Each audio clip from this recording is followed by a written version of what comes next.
Every big mistake you've ever made came from the same place. You assumed. You thought it should work a certain way. It didn't. You thought the person was trustworthy. They weren't. You thought the deal was solid. It wasn't. Not bad luck. Bad angle. You were looking from your own position, instead of from the thing itself. There's a character in Chinese culture, known for never being wrong. Not because he's smarter. Because he asks different questions. Everyone else asks, "What do I want to happen?" He asks, "What can only happen?" Everyone else is playing probability. He's calculating necessity. That's the whole difference. It comes down to 5 questions. Ask them in order. Every time. Step 1. Does the logic hold at the root? Not, can I pull this off? Not, do I have the resources? First ask. Is the underlying structure sound? Because if the foundation is wrong, effort is just faster failure. If it's sound, you can find everything else.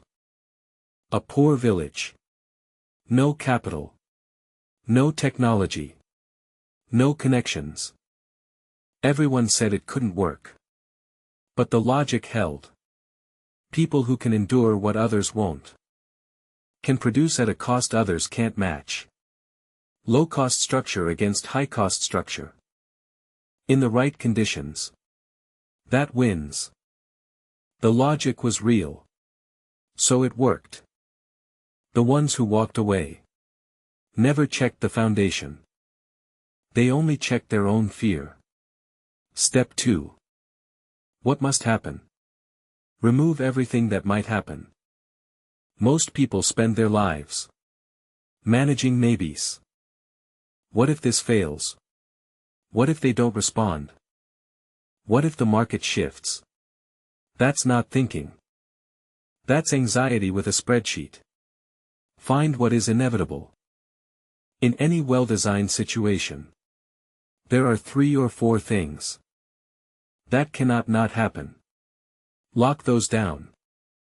Build toward them. The rest takes care of itself. Step 3. Who actually decides? Not who's talking. Who's deciding? The person in the room is often not the person with the power. The spokesperson is not the board. The manager is not the owner. The face is not the force.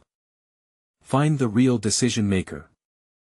Then ask what they actually care about. Not what they say they care about. What they cannot afford to lose. Go there. Everything else is theater. Step 4. Calculate the cost for everyone involved. Not just your cost. Everyone's. Lay it out flat. Who loses the most if this plays out to the end? That's the weak point. Every system has one node that can't absorb the pressure. Find it. A company built on distributor deposits has one vulnerability. Inventory that stops moving. Freeze the inventory. The cash stops. The cash stops. They have no choice. One point of pressure. Applied cleanly. That's not aggression. That's precision. Step 5. Who pays at the end? This is the question almost no one asks. You see the upside. You see your gain. You don't ask. If this goes wrong, who absorbs it? If the answer is someone else, you can move with confidence.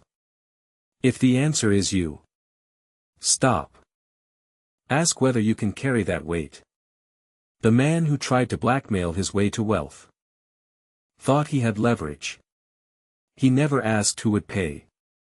He paid. With everything. These 5 steps are not complicated. No mysticism. No genius required. Just discipline.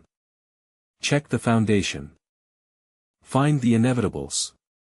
Locate the real decision maker. Map everyone's cost. Ask who pays at the end. Run this on every decision that matters. At first it feels slow. Then it becomes reflex. Then you stop being surprised. This isn't about outsmarting people. It's about seeing clearly. The world is full of noise. Designed to keep you reacting. The man who sees the structure doesn't react. He watches. He waits. He moves once. At the right place. Slow down. Ask what's actually true. Not what you want to be true. Not what someone told you. What the situation itself demands. That's the only question. That has never been wrong.